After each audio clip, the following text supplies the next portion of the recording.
Shalom y bienvenidos a Vía Hafta Yisrael, una frase hebrea que significa amarás a Israel. Esperamos que se queden con nosotros, ya que nuestro maestro, el Dr. Baruch, nos compartirá una enseñanza expositiva de la Biblia. El Dr. Baruch es profesor titular del Instituto Zera Abraham, con sede en Israel.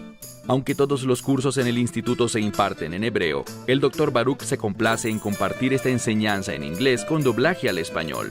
Para más información, visítenos en amarasaisrael.org o descargue nuestra aplicación móvil Mi Estudio Bíblico. Aquí está Baruch y la lección de hoy. Hoy vamos a ver cómo Dios nos advierte acerca del enemigo. He hablado mucho sobre el hecho de que hay un enemigo que quiere nuestra destrucción. Si buscamos su nombre, él es llamado el adversario. Y como les he dicho, él quiere traer adversidad a sus vidas. Y si no estamos comprometidos con la verdad, si no caminamos en la fe, si no deseamos la obediencia a la revelación de Dios, entonces estamos abriéndole nuestro ser a la influencia y los ataques y el daño que el enemigo quiere infligir en nosotros. Él es despiadado, es cruel. No hay nada que no esté dispuesto a hacer para lograr sus planes malvados y perversos. Pero es solo mediante la verdad de Dios, el ministerio del Espíritu Santo, nuestra respuesta a la voluntad de Dios, que podremos tener esa experiencia victoriosa. No al final, sino ahora mismo en este mundo, para caminar conforme a los objetivos de Dios, para cumplir con sus propósitos y poder tener un testimonio digno de admiración. Bien, toma tu Biblia y busca conmigo 1 Timoteo capítulo 4. En este estudio, solo incluiremos los primeros 5 versículos de este cuarto capítulo. Lo terminaremos Dios mediante luego, pero quiero que nos tomemos un buen tiempo, no mucho, pero sí lo suficiente para analizar estos versículos detenidamente, lentamente, y así poder entender lo que Pablo realmente le está diciendo a Timoteo. Timoteo tenía responsabilidades. Él era un líder joven, pero no era un novato. Aunque era joven en edad, era maduro en la fe. Él tenía mucha experiencia como servidor del apóstol Pablo. Fue educado por él y se hizo adulto como un hombre de Dios, un siervo de Dios. Y noten lo que Pablo le dice en el capítulo 4. Comencemos. Pero el Espíritu. Esa primera palabra que traduje como pero es una conjunción que expresa un contraste. Una de las razones por las que sabemos que estamos empezando un nuevo capítulo es porque ahora se abordará un asunto totalmente diferente. Por tanto, si prestamos atención al lenguaje original, este nos ofrece pistas de cómo a veces los autores de una traducción hacen la división para un nuevo párrafo o un nuevo capítulo, es decir, los que designaron los capítulos y versículos, porque sabemos que históricamente las Escrituras no tenían ningún tipo de puntuación, ni siquiera tenían separaciones entre palabras. No habían capítulos ni versículos. Todo esto lo añadió el hombre para ayudarnos a dar referencias de la Escritura y darle más claridad al texto, separando las palabras de manera que las entendiésemos mejor. Aquí estamos empezando un nuevo capítulo y la razón es que se tratará un asunto nuevo. Y eso nos lo está enseñando esta primera conjunción. En varias Biblias se tradujo como ahora, y no sé por qué, ya que lo correcto es usar la palabra pero, porque se estaba hablando de una cosa y ahora se hablará de algo distinto, algo que va en otra dirección, un asunto nuevo, así que es pero. pero el Espíritu, y el término que sigue normalmente se traduce como manifiestamente, y es una palabra con la que quizá estemos familiarizados. De allí se deriva la palabra griega rema, la cual es otra de las formas para decir palabra en griego. Hay una palabra escrita, una idea, una mentalidad, y en griego se hace referencia a esto mediante una palabra griega totalmente diferente. La palabra es logos, la cual se refiere a un pensamiento, a un modelo, un plan, algo escrito. Mientras que rema es una proclamación que pone en acción lo que estaba escrito. Se toma esa lógica, ese deseo, ese modelo emanado de Dios y se enuncia para que se haga manifiesto. Es muy similar a lo que vemos en Génesis, cuando Dios dice, «Vaihi» o «hágase la luz», y hubo luz. Así que estamos hablando de algo que está siendo proclamado y que se manifestará. Y eso es lo que Pablo quiere que Timoteo sepa. Sigamos leyendo. Dice, pero, y esto se refiere a que está hablando en contraste con las calificaciones del liderazgo que había hablado en el capítulo anterior. Este es un nuevo asunto. Pero el Espíritu manifiestamente dice. Esto tiene un énfasis. La palabra manifiestamente nos dice que esto es algo que debemos tener en cuenta y ante lo que debemos responder al presentarse. Y vean lo que dice, Espíritu. ¿Cuál es el propósito del Espíritu? Traer orden, el orden divino a nuestra vida.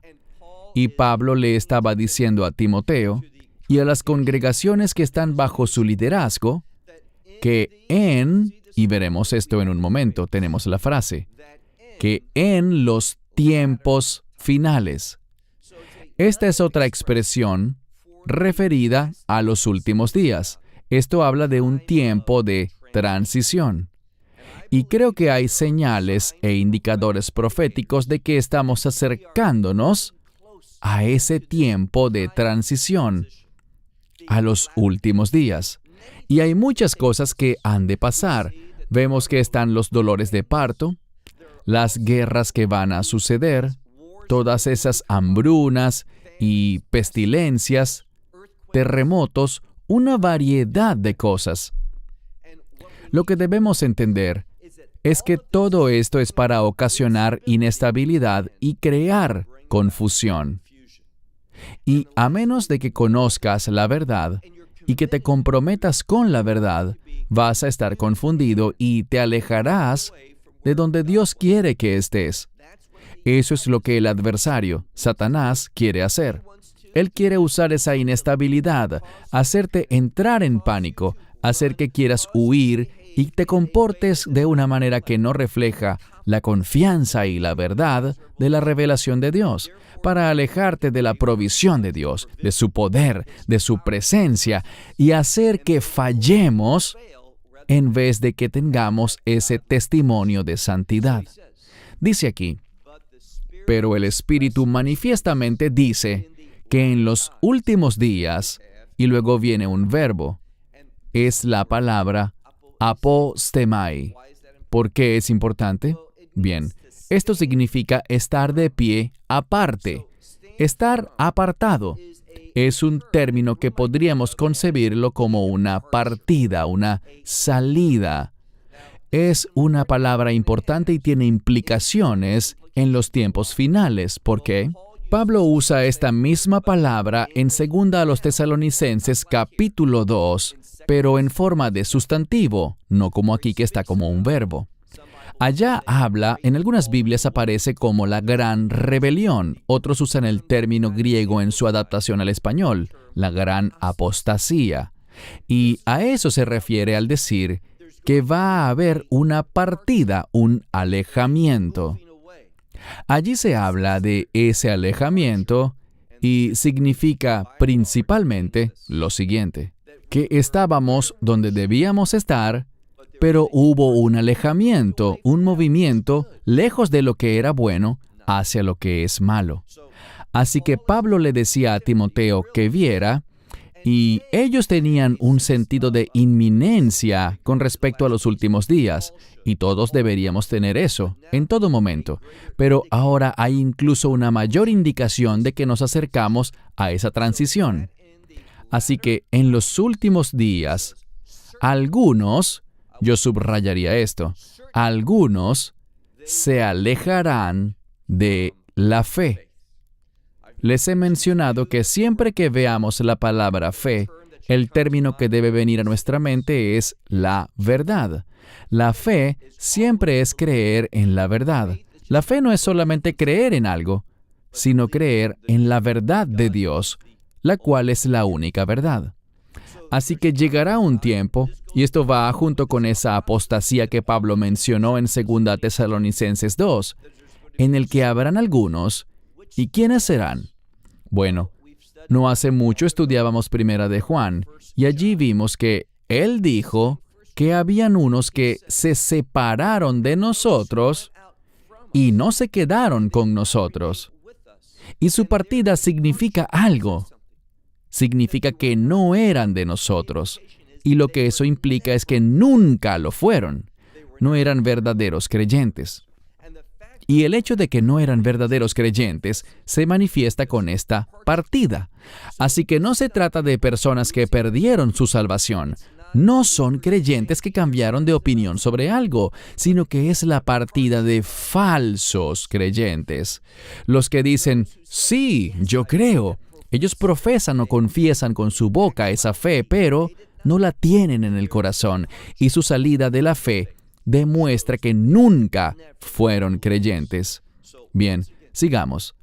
El Espíritu manifiestamente dice que en los tiempos finales algunos se apartarán de la fe.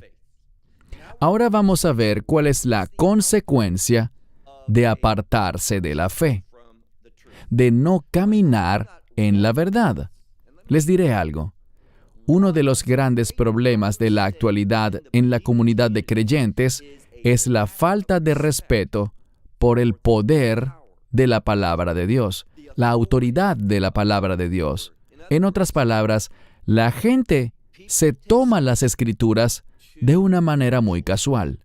Son descuidados con la palabra de Dios y eso trae consecuencias muy devastadoras. Vamos a ver de qué se trata. Cuando uno se aleja de la verdad, esa es una invitación, ¿para qué? Dice aquí, que ellos van a acoger, es decir, van a hacer caso, van a darle lugar, y lo interesante es que con su partida, ellos deben considerarse como que han acogido, vean lo que dice, espíritus de engaño. Y, obviamente, el contexto se refiere a espíritus inmundos. Dense cuenta de algo. Y recibimos muchos comentarios acerca de lo que he dicho sobre el rol de las mujeres como predicadoras, lo que he dicho en contra de eso, y sobre otros asuntos. A muchos no le gustó lo que se dijo con respecto a 1 Timoteo capítulo 2 y capítulo 3. No es lo que ellos están experimentando en su congregación local, lo que allí estarán afirmando, lo que se les ha enseñado o lo que creen correcto.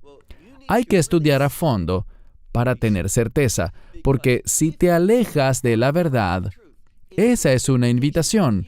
Tú, según lo que dice el texto, cuando te alejas de la verdad, estás acogiendo espíritus de engaño, espíritus impuros. Y cuando haces eso, tu perspectiva se afecta. ¿Por qué lo digo? También dice en este mismo versículo, el versículo 1, que habrán doctrinas de demonios. Así que cuando uno se aleja de la verdad, cuando rechazas lo que Dios dice, estás invitando a espíritus de engaño y estarás adoptando doctrinas de demonios. Las doctrinas que los demonios quieren que tú implementes y apliques en tu vida. Esto es grave. Esta es una advertencia que Pablo le daba a Timoteo para motivar a la gente a que permanecieran fieles a la revelación de Dios, a que no dudaran de la palabra de Dios, a que no alteraran la palabra de Dios, a que no rechazaran la palabra de Dios. Porque cuando no tomamos la palabra de Dios como lo que es, habrán serias implicaciones, habrán consecuencias a las que no podrás enfrentarte, porque cuando rechazas la verdad, estás obstaculizando la acción del Espíritu Santo. Muchas veces me escriben preguntando, ¿cómo puedo obstaculizar yo al Espíritu Santo? Solo soy un hombre o una mujer. ¿Cómo puedo yo obstaculizar al Espíritu Santo? Esto no se refiere a que tú seas más poderoso o que puedas obstaculizar su acción por tu fortaleza física. Nada está más alejado de la verdad. Él está hablando de una ley espiritual. Cuando yo practico la infidelidad, cuando me aparto de la verdad, hay una ley espiritual que dice que el Espíritu Santo no va a bendecir eso, no te va a ayudar, no habrá su ministerio en tu vida porque has violado una ley bíblica, una ley espiritual. No es que tú lo obstaculices físicamente, sino que el Espíritu Santo está evaluando y dice, no me involucraré en la vida de esa persona para ese propósito, para lo que esa persona quiere hacer, lo que está haciendo en su vida, en su conducta. No seré parte de eso. ¿Quién es parte de eso? Uno o varios espíritus impuros y demonios, a esos a quienes estás invitando. Pasemos al siguiente verso, verso 2. ¿Qué pasa si te alejas de la fe? Noten lo que dice. Te moverás hacia la hipocresía. Y el siguiente es un vocablo formado por dos palabras, el término palabra, pero esta vez no es rema, sino logos, y hay un prefijo delante de esta palabra. Es una palabra compuesta, que significa aquello que es falso. Así que estarás caminando en hipocresía y estarás acogiendo palabras falsas.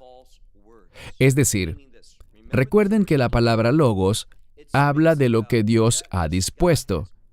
Es como un modelo, unas instrucciones. Y lo que pasará es que estarás en hipocresía y como resultado de eso estarás siguiendo falsas instrucciones. Es como cuando la gente utiliza mapas para llegar a cierto lugar y el mapa que tienes está errado. No describe con exactitud lo que te vas a encontrar, lo que hay allí, porque es falso. Dense cuenta de que cuando me alejo de la verdad, voy a ver las cosas incorrectamente. Las instrucciones que recibiré, aquello en lo que basaré mis decisiones, todo eso será información defectuosa y falsa. ¿Y a dónde me llevará eso? Me llevará a donde el enemigo quiere que esté, en vez de a donde Dios quiere que esté. ¿Dios quería desde el principio que el pueblo pasara 40 años dando vueltas en el desierto? No quería eso, esa no era su voluntad, pero como ellos lo rechazaron, como ellos se alejaron de sus caminos, de su verdad, pasaron 40 años en el desierto para que esa generación falleciera y cesara de existir. Y no fue sino hasta que hubo una nueva generación, un nuevo pueblo, y eso es lo que debemos ver. Fue un nuevo pueblo, no el mismo, sino uno nuevo, el que entró a la tierra de Israel, que no eran los mismos que habían caminado en desobediencia y en idolatría. Dice aquí que cuando te alejas de la verdad, estás invitando a espíritus de engaño, adoptarás doctrinas de demonios, te hallarás miren el verso 2, en hipocresía, estarás siguiendo palabras falsas, instrucciones falsas, y vean lo que dice al final del verso 2. Dice, estas personas, está en plural, ellos están cauterizados. ¿Qué significa cauterizados? No ellos como tal, nos lo dirá en un momento.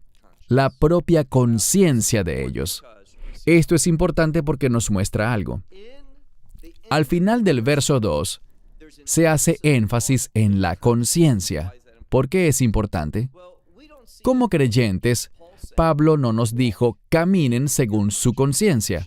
Debemos tener la conciencia limpia, pero no dijo que camináramos según nuestra conciencia. Él dijo, caminen en el Espíritu. Pero estos individuos no tienen al Espíritu Santo. Nunca han tenido al Espíritu Santo. Toda influencia espiritual que están experimentando proviene del enemigo. Proviene de espíritus de engaño. Proviene de influencias demoníacas.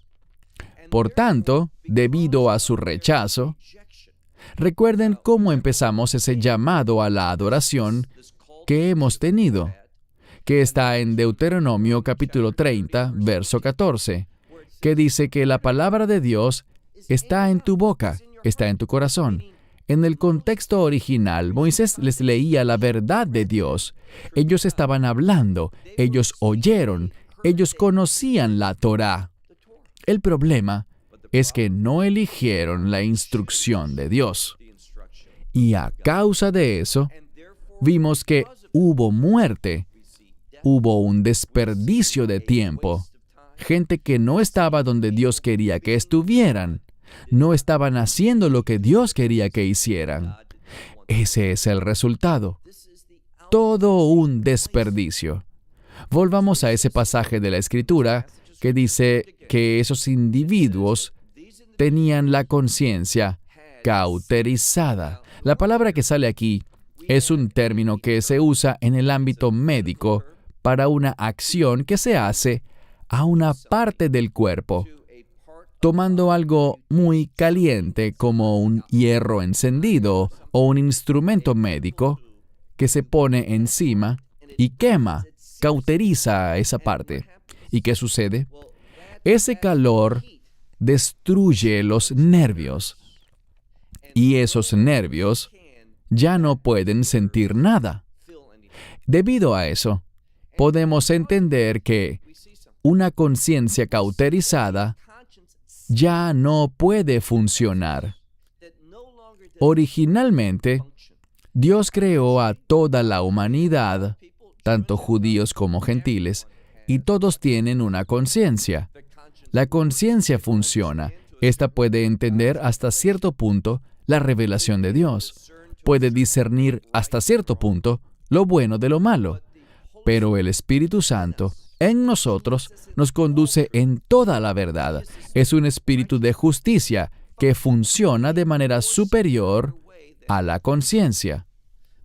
Pero estos individuos, dice aquí que tenían la conciencia cauterizada. Al ver esa palabra para estar cauterizado, hay dos aspectos importantes. Primero que todo, esto habla de un evento que sucedió en el pasado. Sigue siendo cierto en el presente y esa condición se mantendrá indefinidamente. ¿Por qué?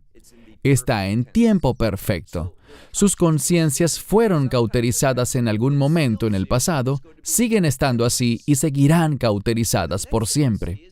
Lo siguiente que vemos es que esta frase aparece en voz pasiva.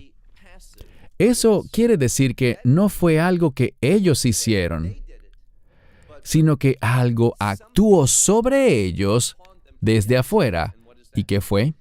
Fue la influencia de esos espíritus de engaño y las doctrinas de demonios. Todo eso comienza, ¿con qué? Todo eso comienza cuando uno se aleja de la verdad.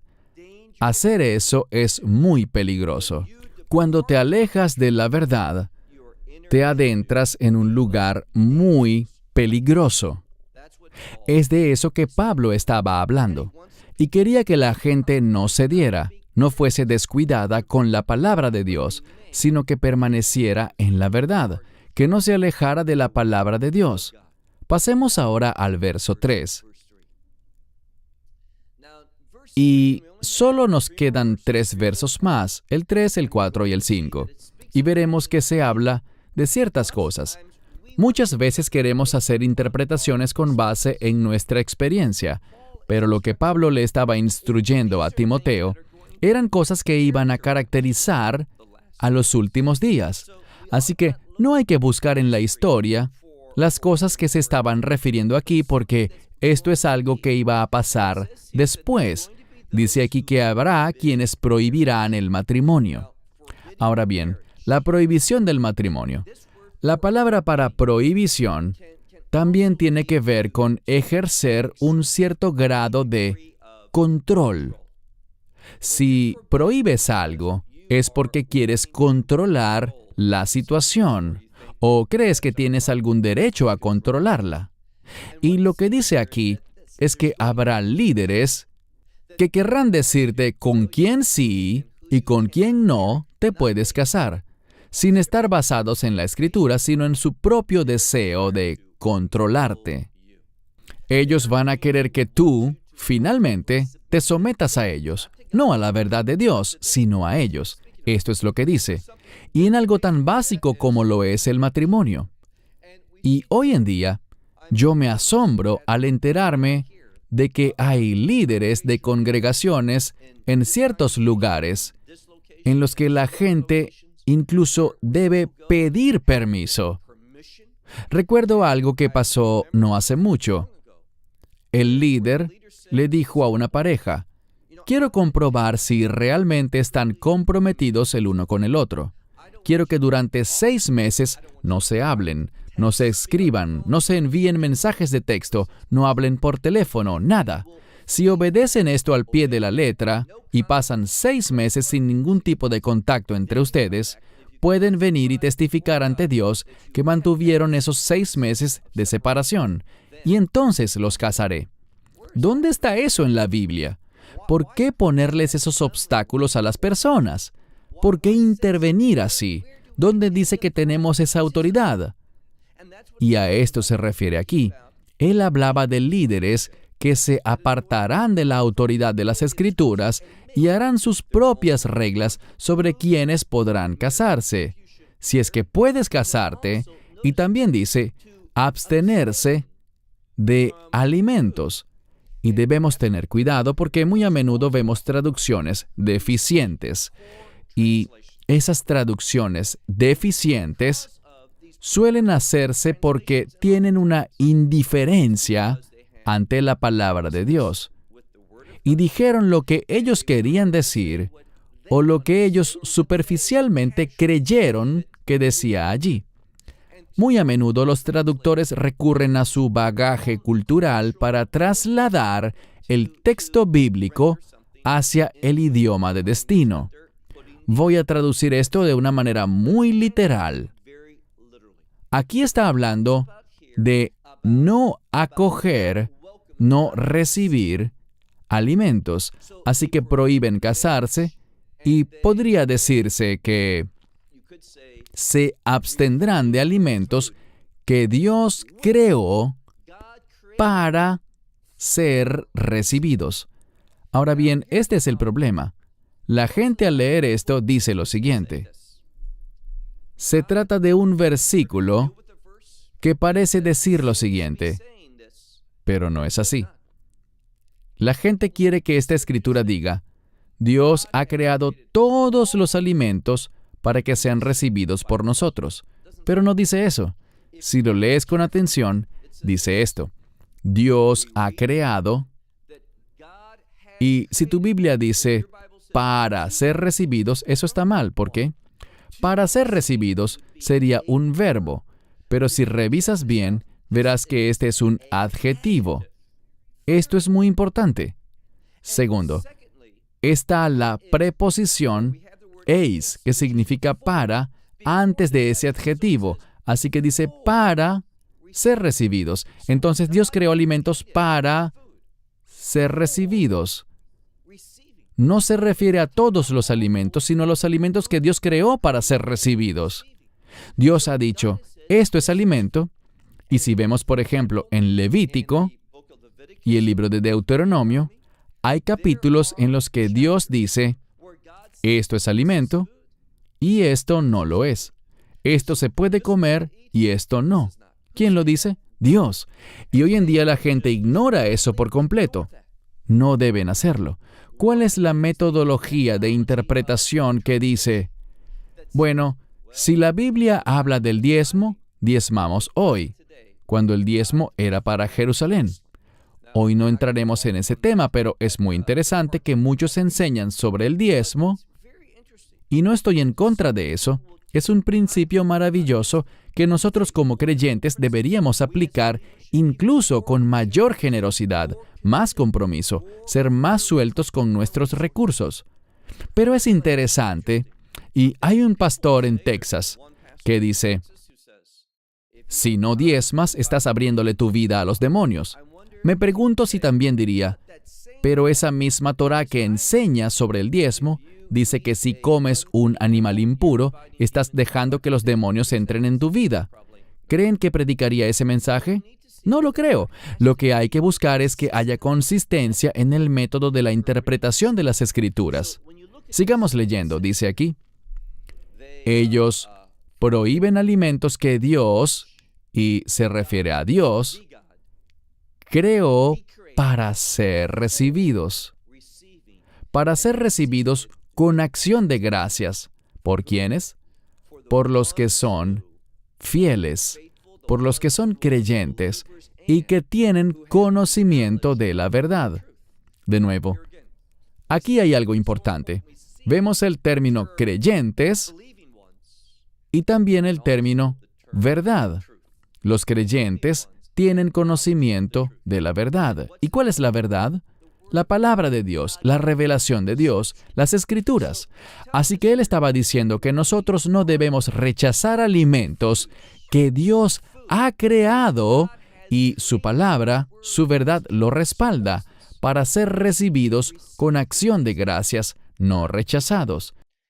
Y hoy vemos que hay tanto énfasis en que no se puede comer tal cosa, que esto no es sano, esto no es bueno. Les diré algo, nuestros cuerpos funcionan de manera maravillosa. Y muchas veces nos preocupamos mucho acerca de lo que podemos comer o lo que no podemos comer, si tal alimento es bueno o saludable. Si tuviéramos ese mismo compromiso, esa misma preocupación por lo que deberíamos hacer o no espiritualmente, cómo deberíamos ordenar nuestra vida, prestarle atención a la palabra de Dios, estaríamos mucho más saludables, tanto espiritual como físicamente, si tan solo tuviéramos ese mismo compromiso con la palabra de Dios y con sus caminos. Leamos ahora el verso 4. Porque toda la creación de Dios es buena. ¿Qué significa eso? Significa que todo lo que Dios ha hecho tiene un propósito. La palabra bueno significa aquello que es conforme a su voluntad. Para todo lo que Dios ha creado, Él tiene una voluntad respecto a eso. Hay algo que Él quiere hacer con eso, hay un propósito. Ahora, si ustedes le preguntan, por ejemplo, a un rabino, ¿para qué Dios creó animales que son impuros? Es para que podamos tomar decisiones sabias, para que podamos tomar decisiones que testifiquen que le pertenecemos a Él. La gente dice, ¿por qué no haces esto? Hay un pasaje de la Biblia que dice, a ellos les parece extraño que ustedes ya no corran con ellos, como lo hace el resto del mundo, que ustedes tomen una decisión que sea distinta. ¿Y por qué la tomas? Debido a tu fe.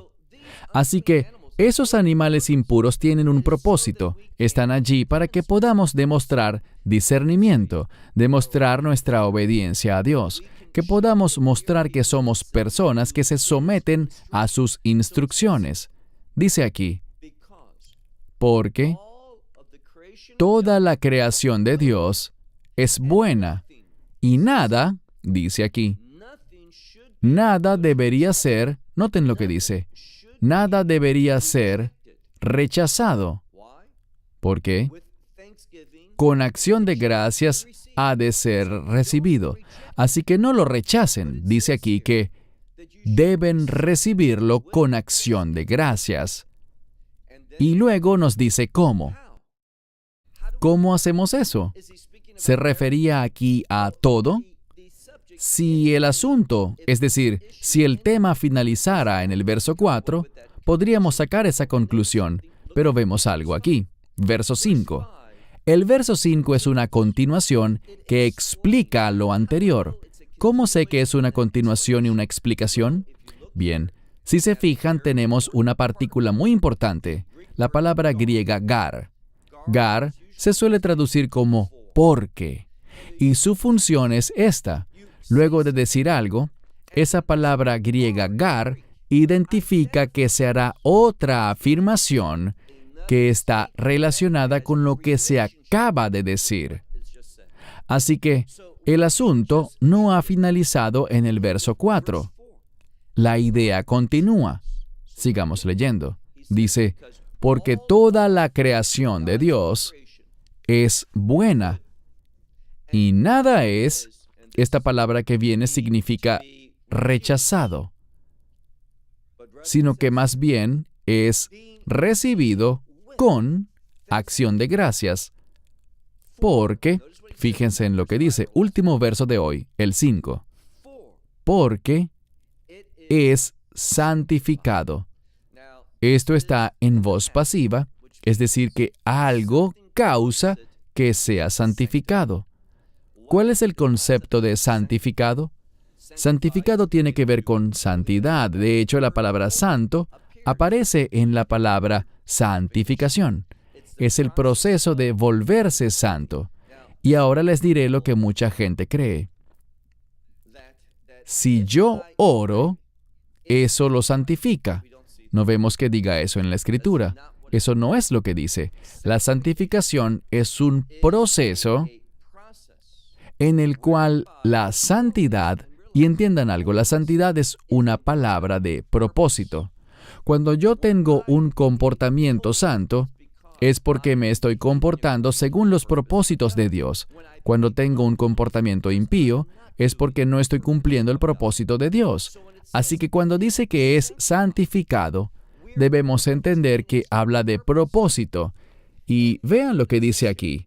Hay que leer todo el texto y comprender las partes del versículo y lo que esas partes aportan para un correcto entendimiento.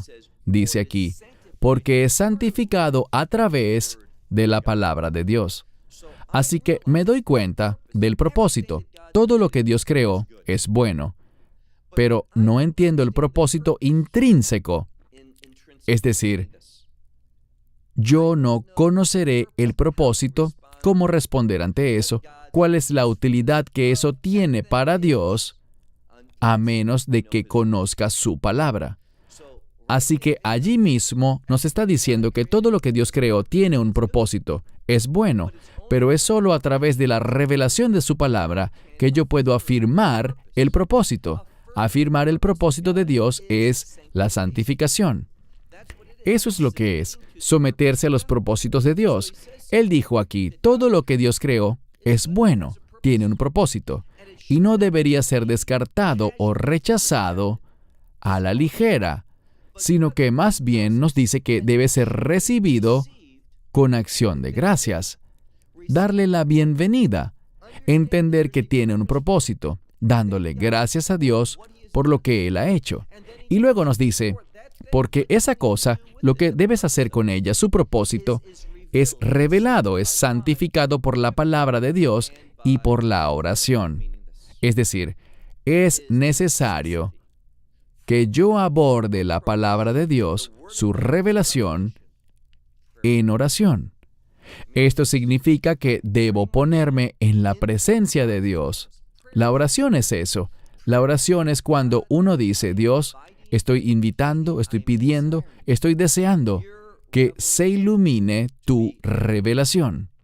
Verán, la oración no es solamente que yo me ponga a decirle a Dios lo que yo quiero, lo que deseo, lo que quiero que Él haga.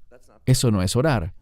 Puedes decirle a Dios tus súplicas, pero una parte muy importante de la oración es escuchar a Dios.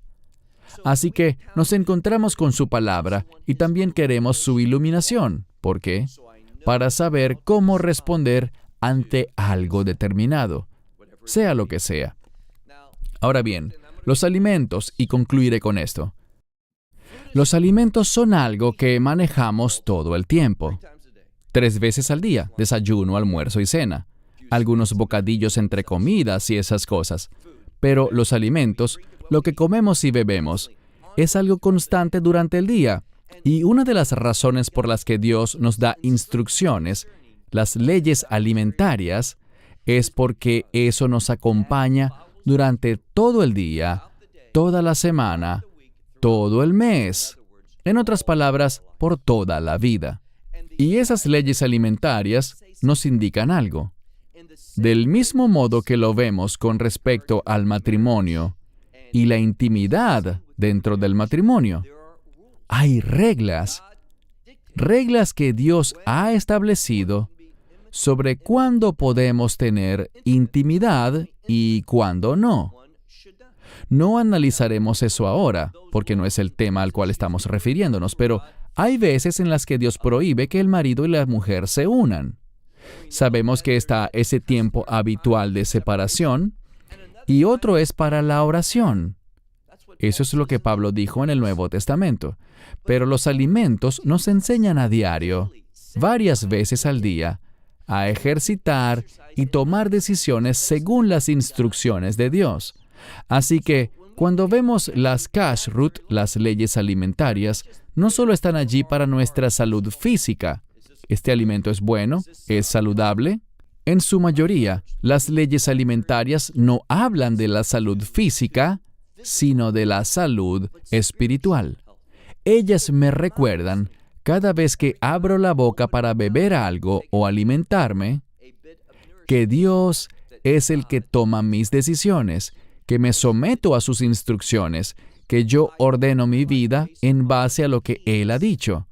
Y le doy las gracias y lo alabo y oro buscando su influencia en mi vida, su consejo, para no alejarme de la verdad. ¿Por qué razón? Espero que lo sepan a estas alturas. Cuando me alejo de la verdad, estoy invitando la influencia del enemigo, la influencia demoníaca y de espíritus impuros a que entren en mi vida. Pablo, en esta primera parte del capítulo 4, ha descrito para Timoteo varios principios espirituales muy importantes para garantizar el crecimiento y la seguridad espiritual. Y recuerden el contexto, y con esto cerraré. El contexto es el siguiente, y esto se manifestará en los últimos días, en los tiempos finales. Debemos tener discernimiento, debemos tener un testimonio que diga que Dios es quien ordena mi vida, que Dios toma mis decisiones y me someto a eso. Yo acepto las decisiones de Dios. Eso será de vital importancia en los últimos días. Cierro con eso. Hasta la próxima semana, cuando continuaremos con más estudios de la Palabra de Dios. Shalom, desde Israel. Shalom from Israel. Esperamos que te hayas edificado con el mensaje de hoy y lo compartas con otros. Te invitamos a seguir nuestros estudios cada semana por este canal y por el portal de YouTube de Amarás a Israel. También puedes descargar nuestra aplicación móvil gratuita, Mi Estudio Bíblico. Finalmente, para obtener más información sobre nosotros, visita nuestra web amarasaisrael.org, donde encontrarás otras conferencias de Baruch en audio, video y texto. Hasta el próximo programa. Que el Señor te bendiga en Yeshua HaMashiach, Jesús el Mesías, mientras caminas con Él. Shalom desde Israel.